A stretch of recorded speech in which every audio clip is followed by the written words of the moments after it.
Salut à tous les pilotes, on se retrouve pour la toute nouvelle manche du WRC aux îles Canaries. C'est parti pour le récap.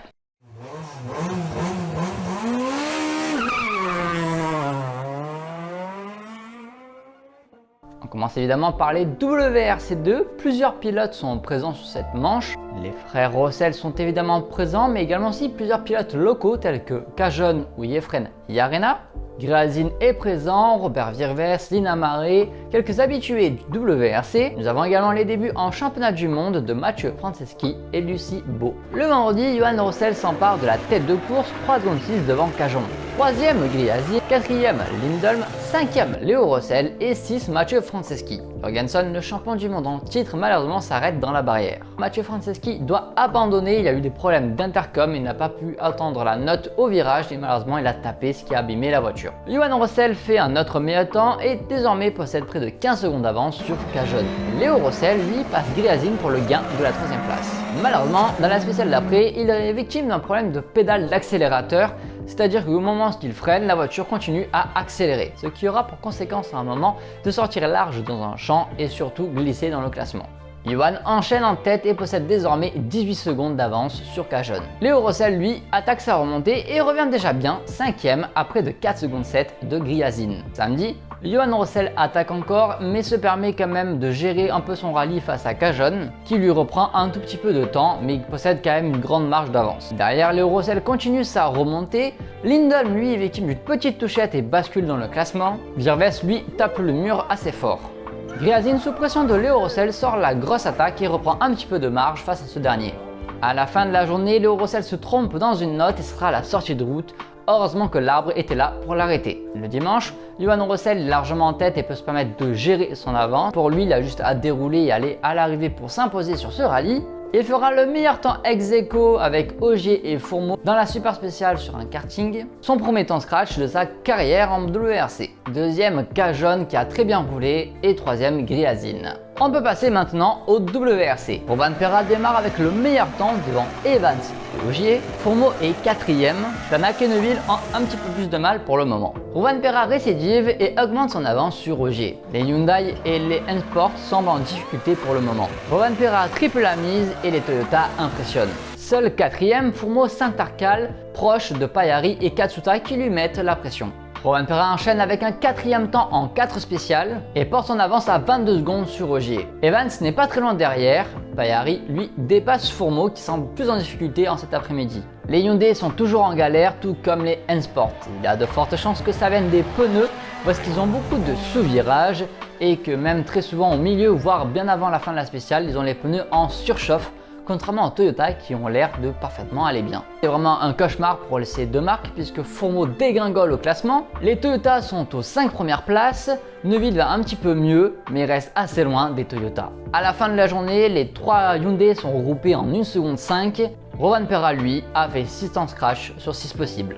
Samedi, Fourmeau revient à des réglages similaires à l'ES1 et ça va un petit peu mieux pour lui, mais il reste cependant très loin des Toyota. Il dépasse ses coéquipiers, bat Pajarvi et se retrouve seulement à 2 dixièmes de Katsuta dans la spéciale et à 7 secondes de Rovanperä. Les spéciales se suivent et se ressemblent puisque Rovanperä est vraiment en mode domination. Ogier suit mais n'arrive pas à le battre. 3e Evans gère, 4e Pajarvi signe son meilleur résultat, 5e Katsuta a fini un petit peu par bouger dans l'après-midi quand Munster est pas loin de se faucher dans l'arbre, perd à peu près 3 minutes mais peut repartir grâce aux spectateurs. Dans la dernière grosse spéciale du jour, Pajarvi commet l'irréparable, tape dans la barrière et c'est la fin du rallye pour lui. Le 5-tuplé de Toyota est terminé, au mieux ce sera un quadruplé. Toyota ne pourra pas donc égaler le record de l'ancien en 90. Il faudra attendre de voir la super spéciale de Las Palmas où la spéciale passe littéralement dans un terrain de basket. Voir une autre personne que Rovanperä s'imposer, ce sera Evans. Le dimanche, les spéciales ont l'air de mieux convenir aux Hyundai ou alors ils ont enfin trouvé des réglages un petit peu mieux. Ils sont plus compétitifs mais restent quand même très loin. McErlin tape dans la barrière et c'est la fin du rallye pour lui. Pour le super dimanche, Rovanperä évidemment prend les commandes devant Ogier et Evans. Mais les écarts sont plus serrés, Neuville est à 3 secondes 3 de Rovanperä, c'est déjà mieux que dans l'ensemble du week-end. Seul Neuville réussit à s'immiscer entre les Toyota qui restent largement dominantes. Ogier, Fourmeau et Rossel font le meilleur temps ex-aequo sur une piste de karting. Neuville subit une crevaison dans la 17 et perd tout espoir de bien figurer dans le super dimanche.